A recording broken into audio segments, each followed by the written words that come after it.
and today we're going to cover the fundamentals of a good hook punch.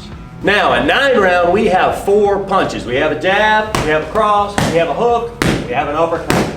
Now, the jab and cross are distance techniques. They keep people away from us, or in our case, a bag away from us. Now, the hook punch goes around, so it's a lateral technique, so it hits a target coming from side to side. Now, if Drew throws a hook punch, at 9 round, we want to make sure to have our palm toward our body when we hook.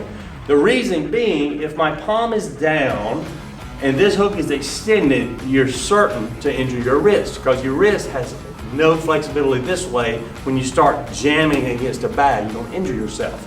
Or even worse, you could hit your thumb first and cause some damage there. So we want to turn our palm toward us, because this is a more forgiving way to throw the hook. Meaning, if you make a mistake, you won't hurt your wrist or your elbow or your shoulder. Now, we also want to make sure that we keep the elbow about a fist width below the punch. If the elbow gets up higher, you're going to put the shoulder in a compromising position and end up causing some damage to your shoulder over time. So we want to make sure that this thing stays down so that their palm is facing us and we're in a comfortable position to throw our hook punch.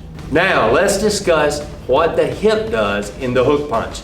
Now, in boxing, we get all of our power from our hip region, about right below the belly button around the waist level. That's where all the power comes from.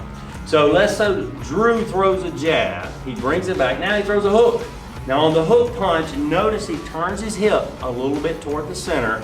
He kicks his front heel out just a little in order to rotate this knee in a little bit. And what this does, it pulls the hip through. So all the power is coming right here. So do a jab again, please. Jab and hook, boom. So then he turns that hip in. Now that's super important. Another thing you need to remember, recover please, is when you throw the hook, this other hand has to stay posted in position.